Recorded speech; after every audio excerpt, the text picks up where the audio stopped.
Well, I wrote it really as a business book, but it's got a lot of personal in it and a lot on relationship. And the business book is how to become successful, how to come back from adversity, how to handle adversity. And I think it's something that really people want to read, as you can see by what you're seeing right now. Trump, The Art of the Comeback.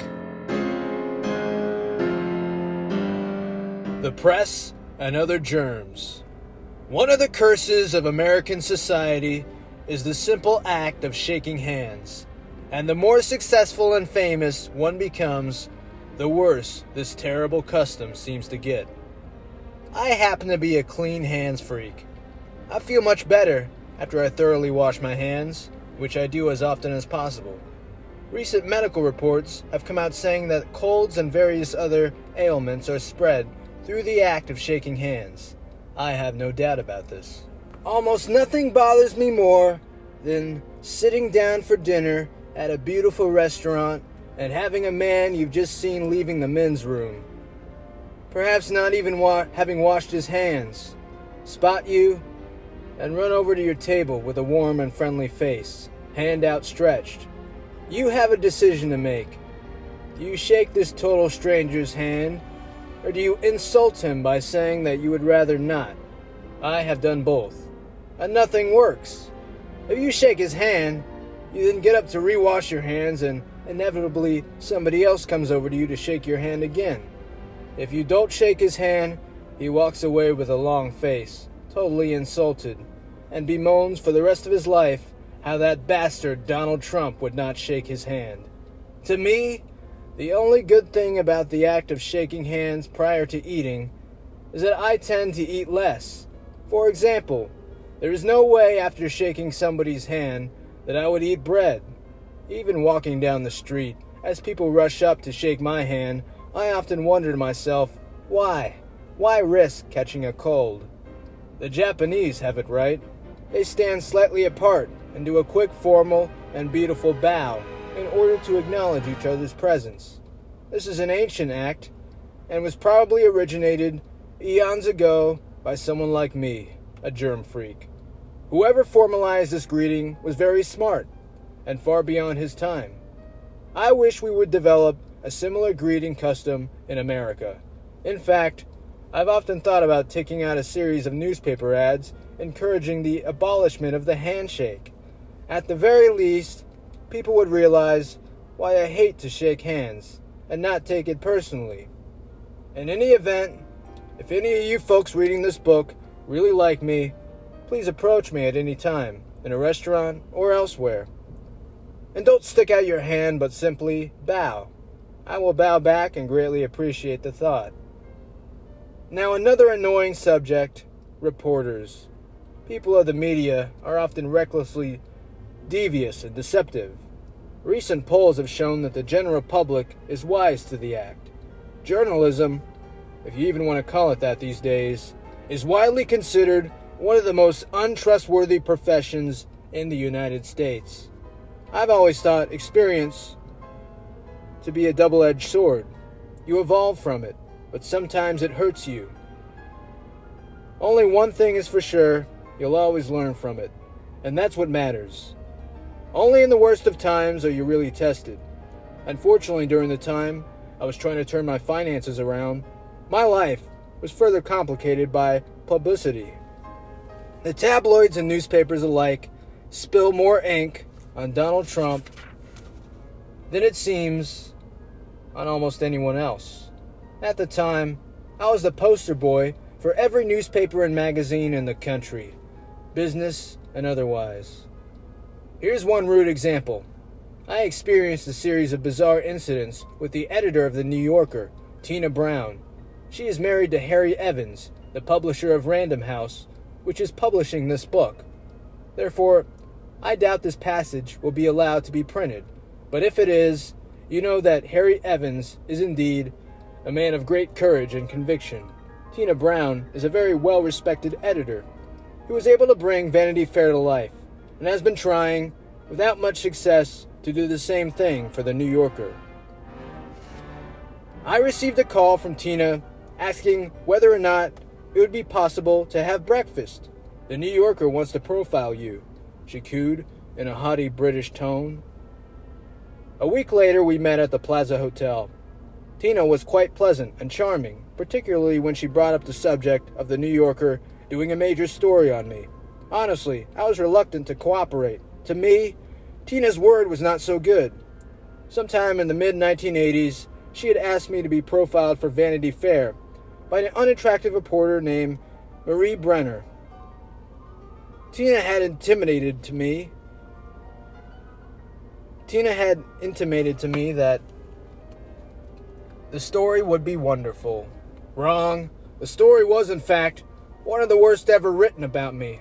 I was furious at Tina for quite a while, but as the old cliche goes, time heals all wounds. Set the calendar forward to 1997. Tina and I sat across from each other at breakfast at the Plaza Hotel. She's going on and on about how much I am doing better than ever before. She insists that the profile will be much better than the Vanity Fair article. There we sat, a decade hence, and Tina Brown was at it again, asking me to agree to a profile. She is a very persuasive woman. She told me, "You will love this place. You'll absolutely love it.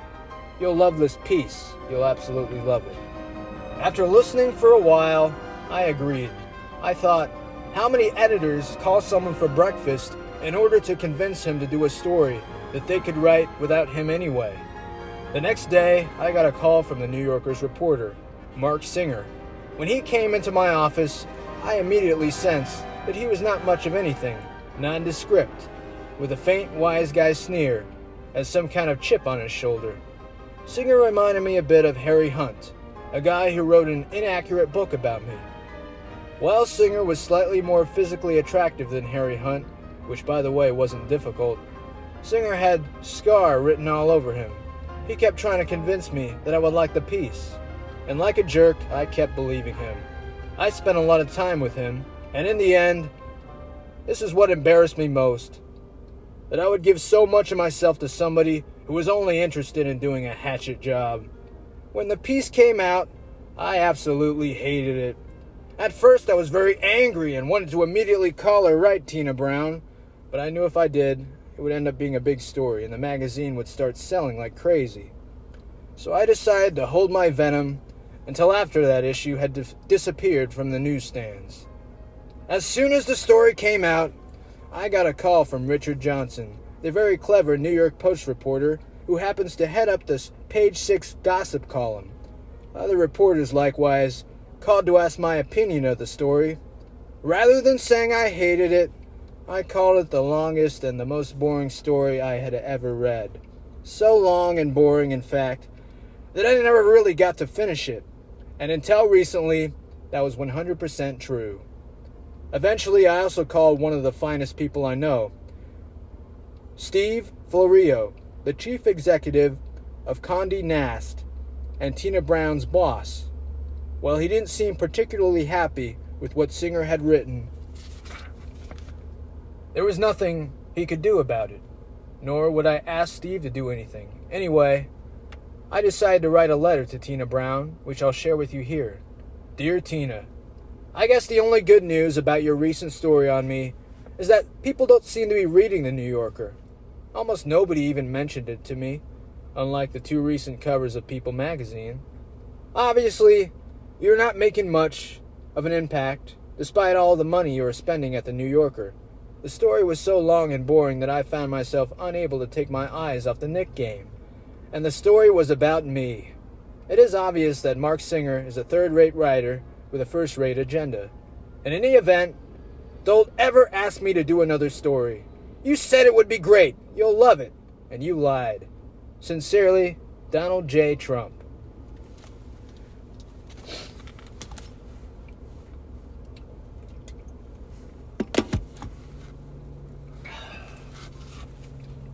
The reason I write this story is not to convince you that the media is all bad. It isn't. But rather to relate some of the lessons I've learned.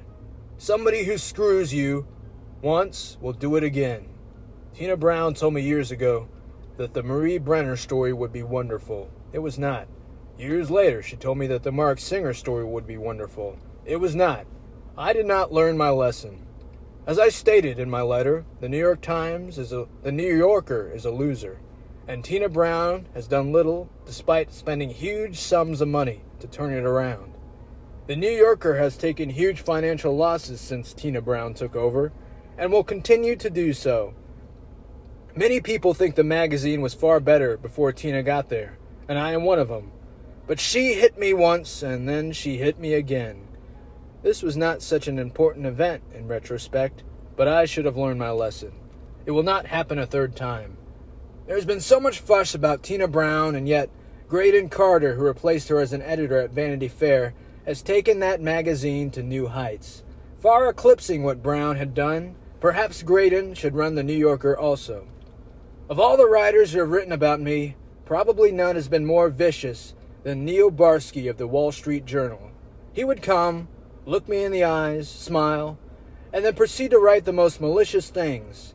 Often, he wouldn't even call prior to writing a piece, and I would be shocked. The next day, to see what had been said, Neil Barsky had one thing going for him: the tremendous power and reputation of the Wall Street Journal. In any event, during the course of my difficulties, Barsky was getting worse and worse. He was a pushy bastard, aggressive to an extreme and obnoxious as could be. And as it turned out, he was just a little bit too greedy. I'll never forget the day that Nick Rebus walked into my office and said, "You won't believe this, but Neil Barsky has just asked for tickets to the Foreman-Holyfield fight. The heavyweight champion fight between George Foreman and Evander Holyfield has been staged that week at the Trump Plaza in Atlantic City, and the tickets cost approximately $1,000 apiece." I couldn't believe that Barsky was asking for tickets. A short time later, Nick came back to say that not only did Barsky ask for 2 tickets, but now he wanted a third, perhaps a suite at the Taj Mahal. Rebus and I were stunned. "Give him the tickets," I said, "but the next time he writes anything, I'm going to blast him like he never got blasted before." Sure enough, it happened. Only a short time after the fight, Barsky was at it again. After he wrote a particularly vicious article, I said, "That's it." I reported his outrageous ticket request to the Wall Street Journal, and it became a major story overnight. All over, people were reading about the Wall Street Journal reporter who had asked for tickets to a fight.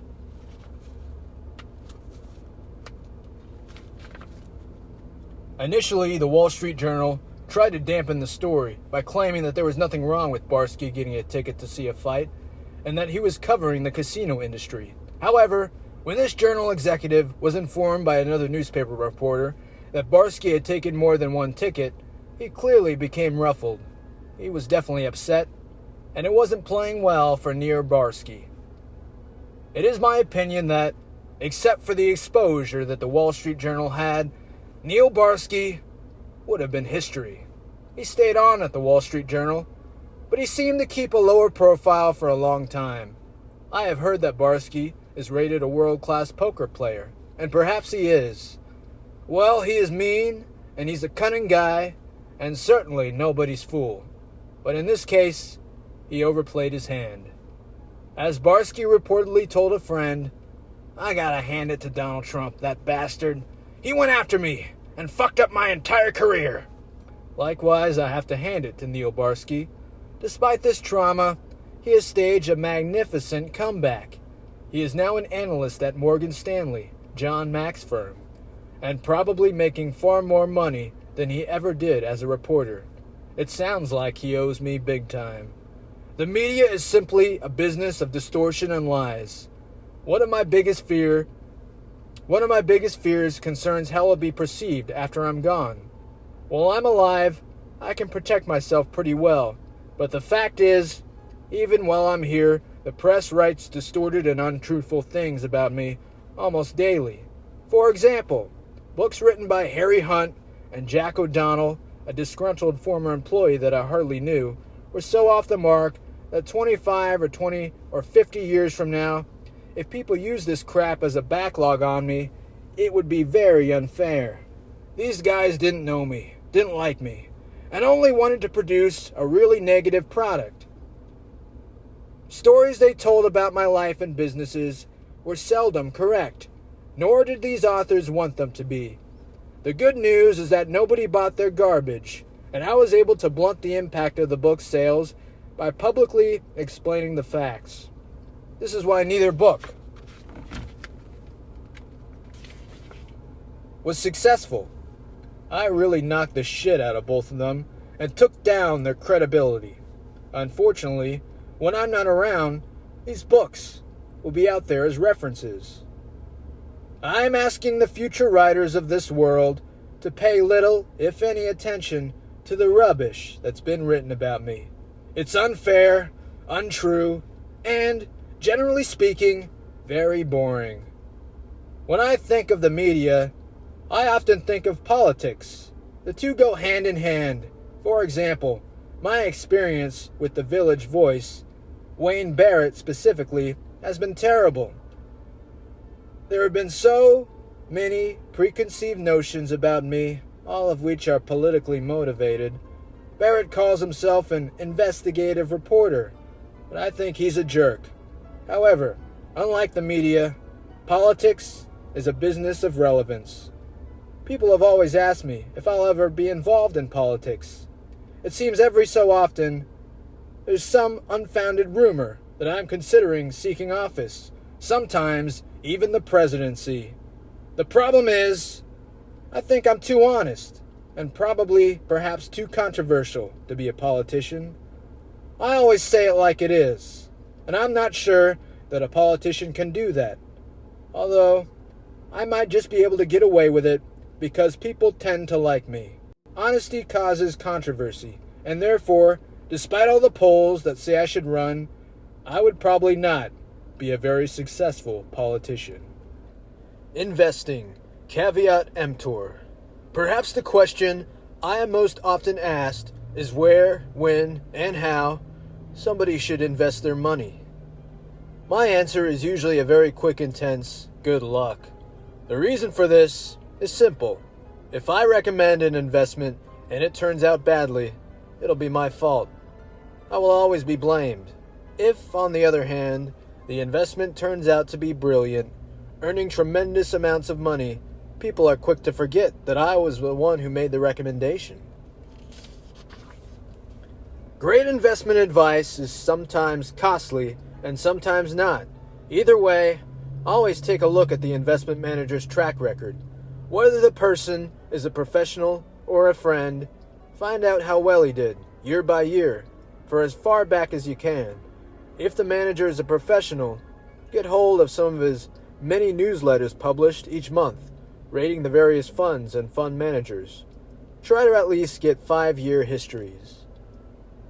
There are many great investments to be made, but some industries just seem better than others. Today, the computer and technology industries are hot, but that doesn't mean they won't cool off quickly. I know nothing about these industries, but it just seems to me that they are overheated and competition is strong. When I read about all the different companies producing new and varied forms of computers and bringing them out by the thousands, it seems like a very tough business to me. But then, I don't even know how to turn on a computer. Therefore, I'm not a natural investor in technology. If you are drawn to this sector, at least approach it with an advisor. The problem with investing in any one industry is that an industry can turn from good to bad overnight. That's why mutual funds are not bad investment ideas. They vary their portfolios and invest in different segments of the economy. You don't get the biggest hit this way, for instance. It's not as good as investing in the single hot stock, but it does reduce your risk of failure and negativity. Today, I am very concerned about the stock market. You ask yourself, how high can it go? There are pockets of strength and pockets of weakness, but in general, you can't help but wonder when it will crash. The one thing we know for sure, without question, is that the market will go down, and perhaps very severely. It's really a question of time. Will it be now, next year, or 5 years from now? History shows a consistent wave of ups and downs. Sometimes a wave is longer and higher, and sometimes it is shorter and lower. But there is always a wave. The problem is, the market may keep soaring and then suddenly plummet. These movements are nearly impossible to predict. So when do you get in? And when do you get out? I have often said that the stock market is the biggest casino of them all. The great gambler who studies the odds can often beat the house. With investing in the stock market, so many variables come into play. For instance, how much money do you have? Are you liquid or illiquid? The most important aspect of it all in gambling, you have to rely on yourself only. When investing in the markets, you have to be willing to rely on others. I am a great believer in the power of real estate, but investing in real estate takes time, patience, knowledge, and instinct. Real estate is often at its best when it's leveraged, sometimes hugely leveraged, but that is a very risky proposition for people who are not fully aware of what they're doing. It's great to buy a building like 40 Wall Street for a very small amount, a 72-story building for $1 million, fix it up, make it magnificent again, rent it, and mortgage the building for far more than you ever put into it in the first place, reaping hundreds of millions of dollars to gain on an investment of just $1 million. In a short time, it's incredibly tough to do even during a bull market, but it also takes courage, conviction, and knowledge. On a smaller scale, I have watched people buy houses that they thought were in a good location and had potential to be renovated. I've seen them work very hard over a period of months to make the houses beautiful again and sell them at a great profit. This is not a new idea, but it can be carried to much greater lengths. Jerry Speyer, Goldman Sachs, David Rockefeller, and others, in a brilliant move, bought Rockefeller Center from the Japanese for a song. They are in the process of creatively fixing it up and making it a special place again. I predict they will reap huge profits for those endeavors. For those who wish to invest in real estate but don't have the knowledge, capital, patience, or time, I would suggest, but very cautiously, investing in one of the many REITs, real estate investment trusts, that are traded publicly and available to the public. Please be careful, however, because some of these are getting really overzealous. Their managers seem to want to buy anything in sight. Study the management, study the track records, and see how well they have done. If the track record is good over a long period of time, you can almost bank on their success. If it isn't, please stay clear. The chosen few can just go with their gut. Some of the greatest investors I have ever known invest by instinct rather than research, study, or hard work. They just have a feeling that something is going to turn out well. If you look back over history, this is the way the greatest fortunes have been built. People had ideas that they truly believed in, and sometimes others laughed at them as they pursued their goals. Great and powerful companies were started by someone's mere instincts, often against all odds. Unfortunately, it is unlikely that most of the people reading this book will have that instinct. That is handed to a very few. It is a very special trait. What you can do, however, is invest with others who have it. Again, go back to the track record. There are so many funds today with so many unbelievably talented people running them that to not use this brain power would be almost foolish. I played golf with a gentleman recently who is a top investor at one of the world's first-ranked funds. I asked him how he was doing, even though I already knew the answer. He was doing great. He is a brilliant guy who actually believes that it makes very little difference whether the markets go up and down for him to make money. He has so many different guards and safeties, known by hedges, that if he is investing on the upside when the market goes down, he tells me, although I find it hard to believe, he still comes out ahead. Some of his theories are pretty far out and very complex. He uses formulas that nuclear physicists won't understand. I actually like to keep it a little bit more simple. And I don't believe that you can fully guard against a catastrophe. Nonetheless, I'd rather have my money with a guy like this, who has a long history of success and truly believes he is guarding against the downside, than put my money with someone who, in all likelihood, doesn't know what the hell they're doing. This has been a very unusual time in the history of the stock market. The major company stocks like GE, IBM, General Motors, Ford, and Exxon have gone up far more than the stocks of the smaller companies. Even the smaller, well-run companies, despite how well the smaller companies have done, it's probably the first time in history that this has happened. When putting your money into these so-called safer companies has given you far greater returns than if you hit the big or small, than if you hit big on a small, aggressive, and far more risky company, this has been great for the American public and more. Tremendous amounts of money are being made by people who just want to preserve their capital. How would you like to be investing in GE, for instance, and watch your stock double, and then double again in a very short period? It's really fantastic for everyone, and in particular, guys like me who build and often sell real estate to the people who are making fortunes in the stock market. There are so many different forms of investments and so many different personal situations that it's very hard to give advice appropriate for everyone. Huge amounts of money will be made and lost over the coming years. Don't let yours be lost. Be smart, be tough, keep your guard up and study. Use the best people possible to guard over your future, and don't ever put yourself in a position where you are risking it all. Watch for the downside, and the upside will take care of itself. The next chapter is called Dealing, a Week in the Life of the Comeback. Trump, The Art of the Deal was one of the best-selling business books of all time, and was, along with The Bonfire of the Vanities, the best-selling book of 1988. Random House, my publisher, could not have been happier, and I could not have had more fun or pleasure from this great success.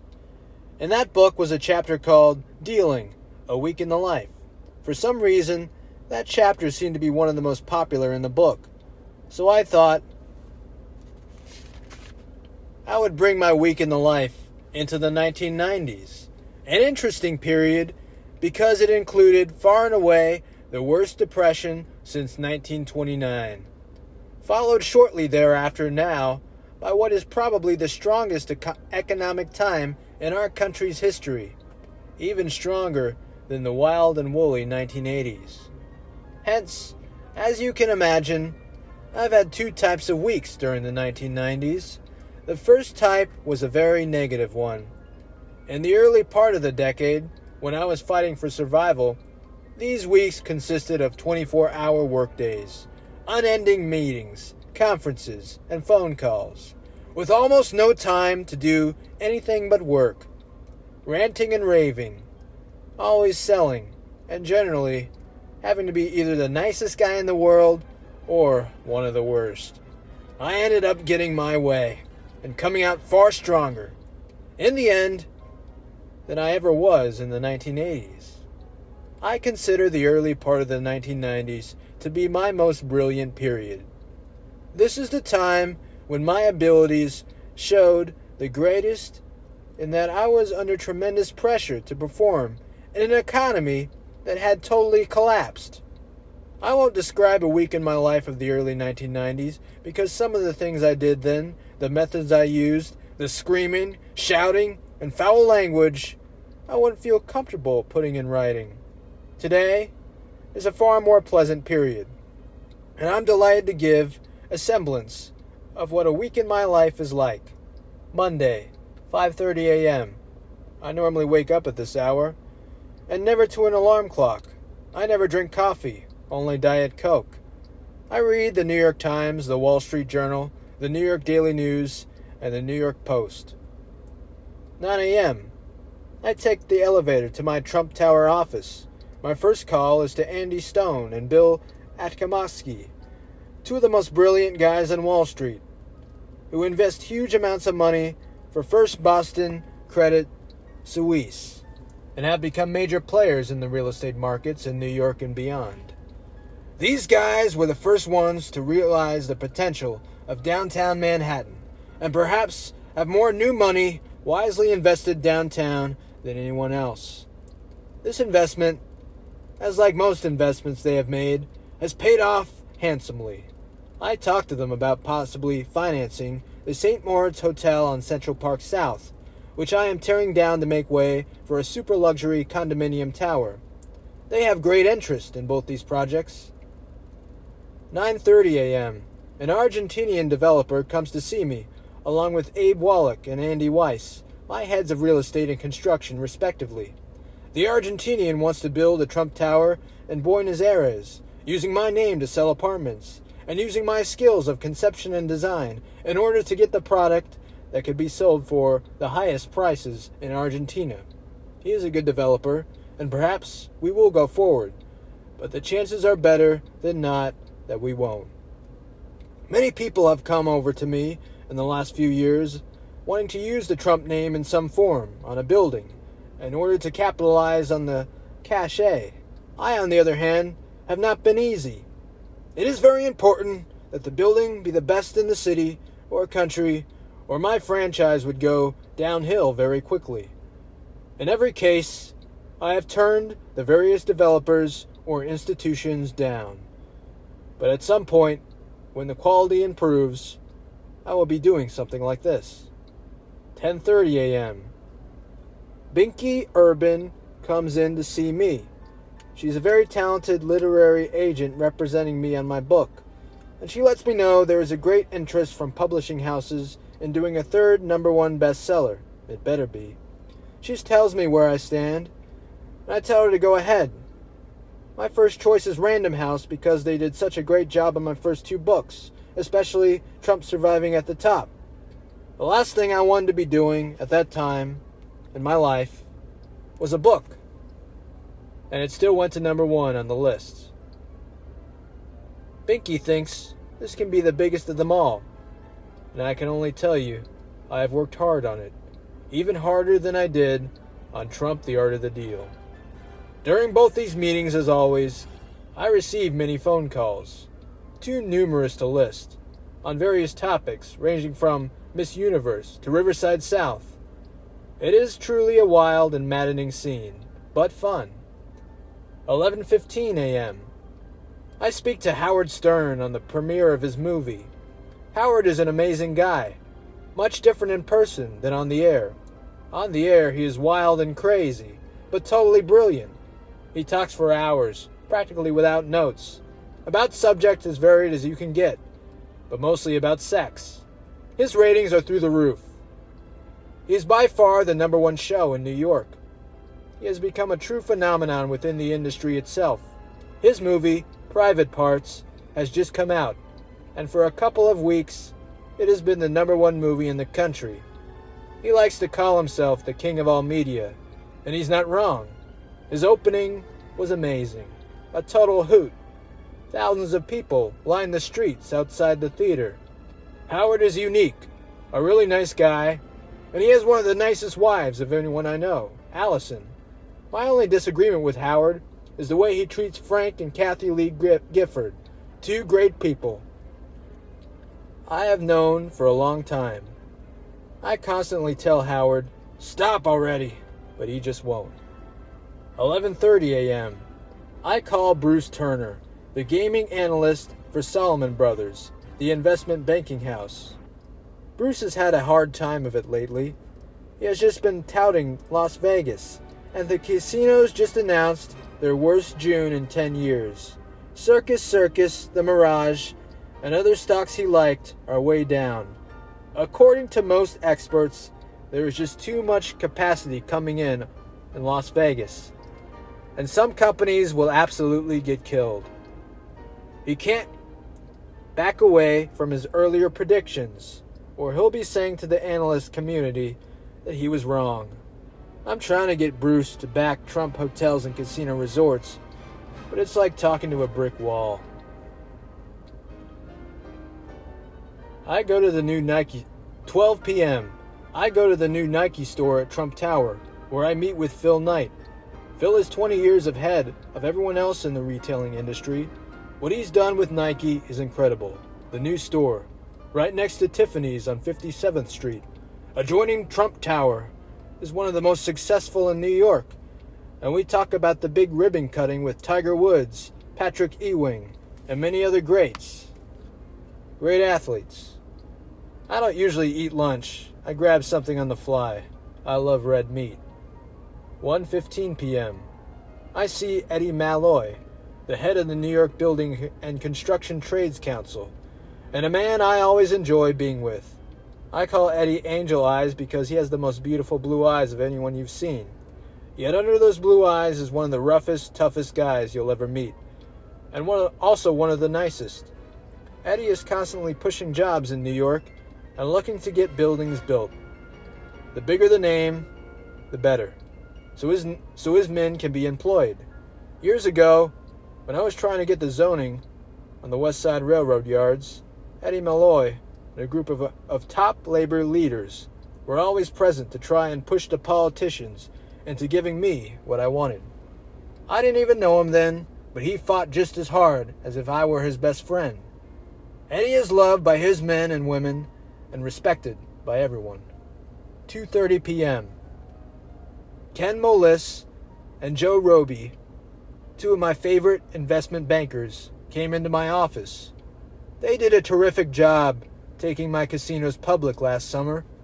Once a financial reporter asked me for ideas for a story, and I told him, write a story on Joe Roby, one of the most powerful and respected men on Wall Street. He's a man that very few people know, and Joe wants it that way. He is a quiet, brilliant guy who runs one of the best organizations anywhere, Donaldson, Lufkin, and Ginrette. Ken is a deal maker par excellence. He led my public offerings through a highly technical and complicated maze of obstacles, and did it with class and style. These are two great guys, and I could have not picked a better firm to represent me. 3 p.m. Tom Barrick of Colony Capital calls. He is talking about buying the Mayfair Regent Hotel on Park Avenue and 65th Street and wants my opinion. Tom is actually one guy who doesn't need many opinions from anyone. He is always at the beginning of the curve and sees things years before other people have any idea what's happening. He would later go on to develop the Mayfair Regent together as a super luxury condominium apartment house and a big success. 3:30 p.m. Peter Lynch of Fidelity arrives. He's a really unusual guy, and probably no one has done a better job of picking stocks and markets. He is a great friend of mine, but I think he likes me more for a fact that I can help his charity, the Inner City Scholarship Fund in Boston, than for anything else. Peter will ask me a large-scale question like, what do you see for the real estate markets in the United States or New York? Then sit back and let me talk. It all goes into the very brilliant computer that he has in his brain. After talking to me, and probably lots of other folks, he forms ideas as to where we're all going, and those ideas always seem to be right. 4 p.m. I have a quick meeting with the folks who orchestrated the festivities and ribbon-cutting ceremony of Trump International Hotel and Tower. They want to discuss various upcoming events at my Jean George's restaurant. 5 p.m. Lots of calls are being taken and various people are on hold when I'm told that Richard Salzman of Merrill Lynch has just come into my office. I really relate to Richard because not so many years ago during my dealings with Merrill, he was a young, low-ranking employee I saw at meetings, but now he has risen practically to the top. He is respected by everybody and has made excellent decisions. I get a great thrill out of seeing a young man rise so quickly to a position of great power. 6 p.m.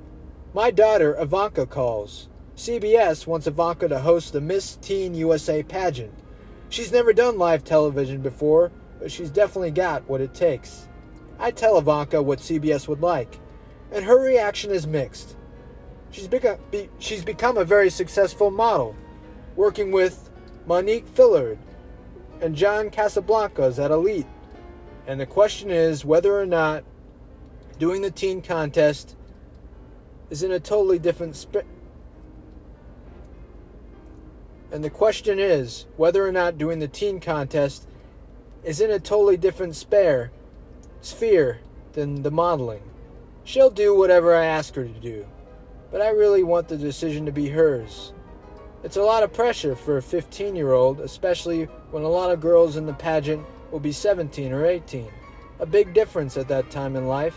Ivanka ultimately decides to do the contest and works really hard with Maureen Righty, the fantastic president of Miss Universe, in order to make sure everything goes well.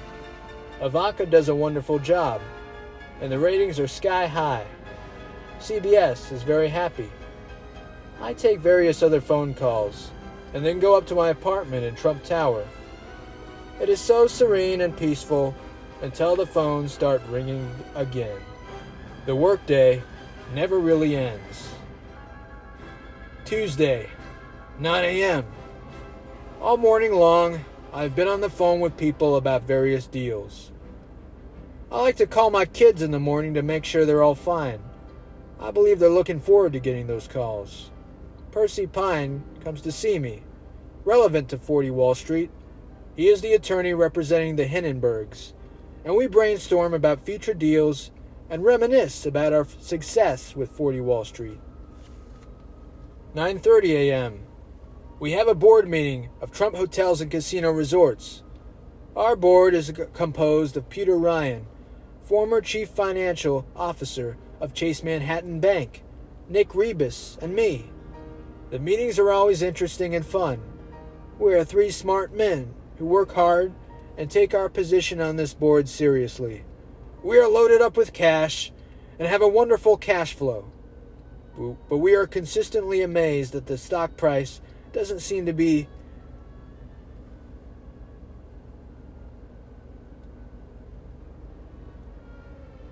commensurate with the value of the company. We all know that someday it will be. 10:45 a.m. Abe Wallach comes in with the H.C. Lee of Hyson Development in Hong Kong. Mr. Lee and his wife are fabulous people who have purchased a number of apartments at Trump International. We are very proud to have them. 11 a.m. A German television crew comes into my office for a quick interview. It will be part of a major piece on me that they're producing. 11:30 a.m. I speak to Ethan Penner, the head of Norman Securities, who has become a leader in finance on Wall Street. Ethan has decided, from what I understand, to move his offices. We talk about this, among many other things. He is a truly dynamic guy, and Norma must be very happy with the great job Ethan has done. 11:45 a.m. I see Ron Perselman, a good friend, and the owner of Revlon and many other companies. Ron is a great guy with incredible deal-making skills and instincts. He can be very tough. But inside, he's really a pussycat. Ron and I talk about 95% women and 5% deals. 12 p.m. Bob Small arrives at my office, and we discuss the building of super luxury condominiums at the top of 2 floors of the Plaza Hotel. Bob loves the idea, and so do I. It will make a lot of money and really add something to the plaza. Bob is very committed to the project and to keeping Fairmont Hotel Company at the top of the curve where he has brought it. 12:30 p.m. Celine Dion's people call. She is scheduled to perform at Mar-a-Lago, my Palm Beach club, and they want to clear up a few last-minute details. Celine is a great talent, and everybody at Mar-a-Lago is looking forward to her show that Saturday night. The place is going to be packed, and my biggest problem is having to turn down almost everyone who wants to attend. Ultimately, her performance goes off without a hitch, and everybody is amazed at the beauty of her voice. 12:45 p.m. I go to a studio to do a video conference. They have paid me a lot of money just to use my voice, It takes approximately 10 minutes, and I'm out. The commercial is to run for a long time, and later, many people would tell me they heard my voice in it. I guess it wound up being quite successful, because the company ultimately offered to pay additional money to extend its running period. 1:30 p.m. I get a call from Les Moonves, the man who was working so hard to make CBS the #1 network. We joke around about how crazy the situation at the Grammys was. I didn't get the right set of tickets. 2 p.m. People from B'nai B'rith come in. I have agreed to give a speech to their organization that night at a major hotel. They tell me the place is going to be packed. And they want to go over what I'm saying. I tell them I really couldn't tell them what I'll be saying because I haven't given the speech yet, any thought yet, but that I will start thinking about it. Approximately 5 minutes before I speak. 4 p.m. My friend Sylvester Stallone calls. Sly is really smart. For a long time, his many assets were questioned, but now people know that whatever this guy wants to do, he just seems to be able to do it. When it comes to Hollywood, he, Arnold Schwarzenegger, Bruce Willis, and a few others are in a class by themselves. Sly wants to play golf, so we agree to meet on Saturday morning at Winged Foot. 4:15 p.m. Senator Bob Torricelli of New Jersey comes to see me in my office, looking for political support. He has been a friend of mine for a long time, and he is a truly effective guy. I asked him why he even bothered to come up. All he had to do was call. He thought it was the polite thing to do, and I agreed to help him. I will continue to do so well into the future. We are lucky to have guys like Bob Torricelli representing the country. After all, he won one of the nastiest elections I have ever witnessed, and he won easily. He will be around for a long time and will do a great job. 5:30 p.m. I get a call from Henry Chang of New World, one of the largest developers in China. Henry and I, along with 5 other large Hong Kong-based companies, are building the huge West Side Railroad Yards development together, and he tells me how happy he is with the way things are going. We are ahead of schedule and very much under budget. 6 o'clock p.m. I go to the apartment, make more phone calls, and then head over to the Grand Hyatt Hotel, where B'nai B'rith is waiting. I make my speech before a large crowd, and it goes well. I go back to Trump Tower, call the kids, and then just plain relax. Wednesday, 8 a.m. I fly with my son, Eric, to a school he is thinking of attending. I have a great time being with him all alone with no phone calls. 11 a.m. I arrive back at the office and take a lot of calls. I'm swamped because of the 4 hours of office time I've missed. I try to make up for it. 12 p.m. Richard Fields comes into my office. Richard is a fantastic guy. His wife, Mika, is one of the most beautiful women I have ever seen. Richard is fighting for me on a number of fronts, but in particular, he has led my campaign against casino gambling in New York State. He's done a great job, but ultimately the measure fails. Gambling would have been a very bad thing in New York, and the politicians ultimately realized that. Richard is, in my opinion, someone with a really great future. 1:30 p.m. Arthur Caliandro comes to see me. He is the minister at Marble Collegegate Church, and a very popular one indeed.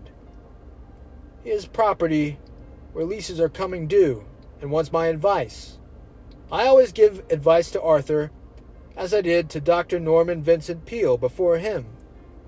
We have made a great deal of real estate deals together for the church. 2 p.m. I get a call from one of my favorite people, Karl Malone, the great Utah Jazz basketball player.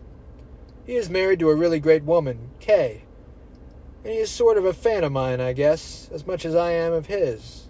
He loves to ask me financial questions, and also would like some advice on his contract, which is coming up for renewal. He was just voted the MVP of the NBA, barely beating out Michael Jordan, and he is very proud to have won that impressive honor. He is a great guy with an amazing physical presence. At 6'3", I am taller than most people, but when I stand next to the mailman, I don't feel so big anymore. He towers over everybody. 4 p.m. Bud Paxson, the head of Paxson Broadcasting, comes by my office to say hello. We are friends from Palm Beach, and his terrific and beautiful wife, who also has the name Marla. They have a gorgeous yacht, which he also calls Marla, and everybody thinks it's mine.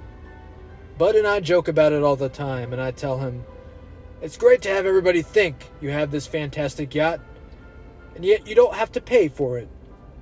Bud has done an amazing job with Paxson Broadcasting, making it one of the leaders in the entertainment industry in just a short period. Marla and he are members of the Mar-a-Lago Club, and I am proud to have them both.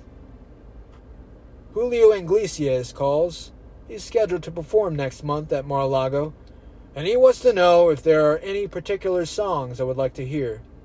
I tell Julio anything he sings is all right with me because he can make even the worst of songs sound great. His performance was flawless as usual. 5 p.m. I see Tommy Mottola, the head of Sony Records, who has capulated that company to a position that is absolutely unbelievable. Tommy wants an apartment in one of my buildings, so we work out a deal. I love having people like Tommy with me. It's the ultimate recognition of what I build. 5:30 p.m. Robert Earl comes to my office. Robert and Keith Barish are the owners of Planet Hollywood. We discuss the incredible success of the new All-Star Cafe at the Taj Mahal. 6:30 p.m. I leave my office and go to my apartment. Marla is waiting for me with dinner, and while I really appreciate it, I realize that this is a marriage coming to an end. It just doesn't seem to be working out. Maybe it's my schedule, and probably it's my fault. But you've just got to really look forward to going home, and if you don't, something is critically wrong. Thursday, 9 a.m. I have agreed to meet with Liz Belsman Bronfman to be principal for a day. This honor has been shared by many celebrities such as Jane Pauley, Tipper Gore, Johnny Cochran, and Bill Cosby. But for some reason, and as usual, the press seems to be following me. I go to PS 70 and have a wonderful time with the kids. I make a speech that everyone who was there loved, but unfortunately, the New York Times wrote a slightly different version from what I delivered. In speaking before about 500 young boys and girls, I talked strongly about working hard and incentives. When the Times story came out, it made me sound quite materialistic, which I guess I am. But it really failed to capture the flavor of the whole day. It also stated that I offered the children sneakers rather than scholarships. I was really set up on this one, but what the hell, life goes on. I was very impressed with the principal, Mrs. Simon, and the way the school was run. The New York City school system does not get its due for the fact that it's doing a great job. Rudy Crew, the Chancellor, has had a great impact on the schools, and working closely with Rudy Giuliani. The schools, as well as New York City itself, are really starting to click.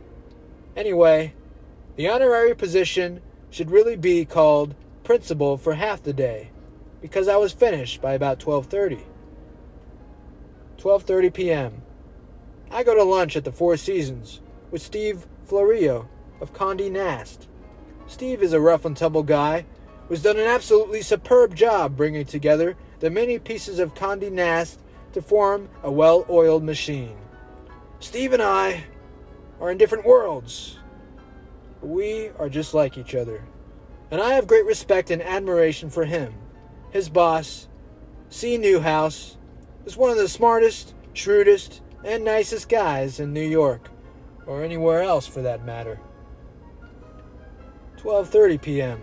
Congressman Joe Kennedy comes to my office. He's probably going to run for governor of Massachusetts. I have known Joe Kennedy for a long time, but he is taking a tremendous amount of heat over the situation with his first wife. She really went after him, big league, and certainly has left an imprint. He's a good guy, and I hope he makes it. 4 p.m. I meet some of my lawyers regarding my will. My estate is very complex, and there aren't a lot of people who understand it. So I figured I might as well do it, because at least I do. Lawyers can really screw things up if they're not properly watched. As I have often said, lawyers are usually only as good as their client. 4:30 p.m. Nat Leventhal comes to my office to ask for help with Lincoln Center, which he has run for the past 9 years. He has done extremely well. Lincoln Center has become a hot place in town and has really taken off under Nat's guidance, so I agree to help. 5 p.m. I meet with Charlie Rice and Andy Weiss about Trump International Hotel and Tower. We're just about finished with the construction, and we've come in ahead of schedule and under budget. GE is really happy. Friday, 8 a.m. I get a call from Peter Kalikow and Dan Cremus, two great friends of mine and very big factors in New York City real estate. Peter is being honored by New York Hospital on Monday and would like me to be there. I say absolutely yes. 8:30 a.m. Terry Botwick from CBS arrives at my office. Terry is a young executive who is highly respected within the ranks of CBS and is going all the way. He is in charge of the Miss Universe contest, and we are discussing where we'll host next year's pageant for Miss Universe and Miss Teen USA. I have a great deal of confidence in Terry's abilities. 8:45 a.m. I call Chairman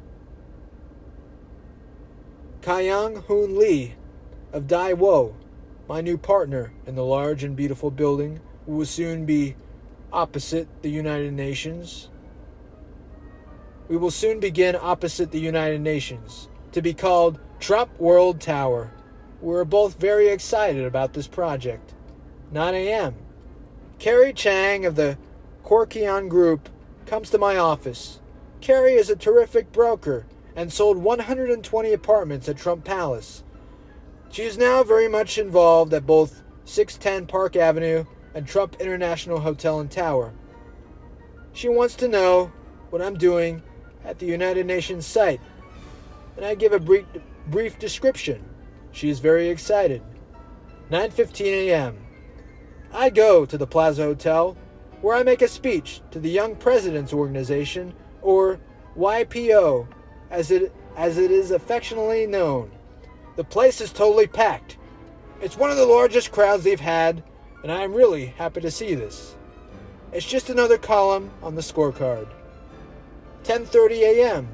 I leave the plaza and go to the Bankers Trust headquarters in Lower Manhattan, where I meet with Frank Newman.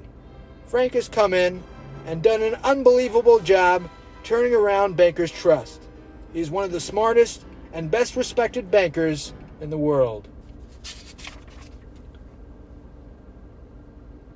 I look forward to meeting with Frank and Bankers Trust for years to come.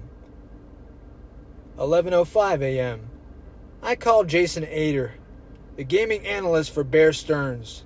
Jason is a smart young man who works very hard, and I think he's starting to like Trump Hotels. 12 o'clock p.m. I have lunch with my good friend Dale Fry from GE. Often going to lunch is far from a treat for me, but I have always enjoyed being with Dale, and it's always been instructive. He's a tough cookie, but underneath that toughness, he's one of the nicest guys you'll ever meet, and very, very smart. 1:30 p.m. Geraldo Rivera comes to my office. His show covers a wide range of topics, and I guess I'm going to be one of them. He asked me about marriage, business, deals, everything under the sun in 10 minutes or less. It's a lot of fun. Geraldo's a great guy. 2:30 p.m. I'd meet with Bill Mack of Apollo and Steve Ross of Related about potential financings. These two men are great friends and major forces in real estate and finance in general. Along with Leon Black, who heads Apollo, Bill has done a tremendous job. Steve Ross is like me. He just keeps on going. He's doing jobs in West Palm Beach and all over the country. And knowing Steve, they'll all turn out to be successful. 2:45 p.m. I called Joe Magnello of Bankers Trust just to say hello. Joe was one of the best bankers who backed me and believed in me during the bad times. He is also pure and simple, a great banker. I love him. 3 p.m. I receive a phone call from Wayne Newton. As you probably already know, Wayne has some major financial problems, and he called me, and I gave him some good advice. Now he goes around telling everybody how much I helped him, and I really appreciate that. He often starts by saying what a good guy I am. Well, Wayne, you're also a good guy, but I will say this. He's a much better entertainer than he is a businessman, and I don't think he'd be upset if he heard that. He is one of the best entertainers around, and I'm trying to convince him that that's what he should be doing. He should sock away plenty of money, not invest it unwisely. 3:30 p.m. I quickly go over to Gene George's. I have rarely seen such professionalism. I am meeting with Peter Newcomb, the editor at Forbes magazine, who runs the Forbes 500. He tells me, I was listed at 400 million last year. This year, I'm valued at over 2 billion. 4 p.m. Ben Lambert of East Dill Realty calls. He has probably done better than any real estate broker over the last number of years. He sits on the board of Hilton Hotels and is totally respected by both Steve Ballenbach and Baron Hilton. He is a terrific guy. We are working on a deal together. 5 o'clock p.m. I see Len Rigo, the owner and president of Barnes & Noble bookstores. Len has been taking book selling to new levels and has had imagination for the retailing process that few in his industry have even come close to. Barnes & Noble has become a major force in New York and throughout the country, and it is really all due to the knowledge, hard work, and genius of Len Rigo. I am trying to get him to occupy a space I have, but he drives hard, a hard bargain, and I will probably be unsuccessful. 5:30 p.m. Tom Bennyson, president of Club Corporation of America, comes to see me. We are discussing a joint venture on various clubs. I have come to like Tom a lot. I wouldn't be surprised if something does happen. It's getting late, and now I have to run to my place to go and witness what will become one of the most controversial fights in the history of boxing. Mike Tyson versus Evander Holyfield. I look forward to the fight in Las Vegas, and the folks at the MGM Grand. Kirk Kerkian, Alex Yemadijan, and Terry Lanny treat me terrifically. Every bit as well as my own casinos do. The fight is an amazing event and beautifully executed. Unfortunately, though, Mike gets hungry and bites off a piece of Evander's ear. Everybody in the arena is shocked. But what the hell can you do? It's just another week in the life of Donald Trump. The next chapter will be called Ingredients for success.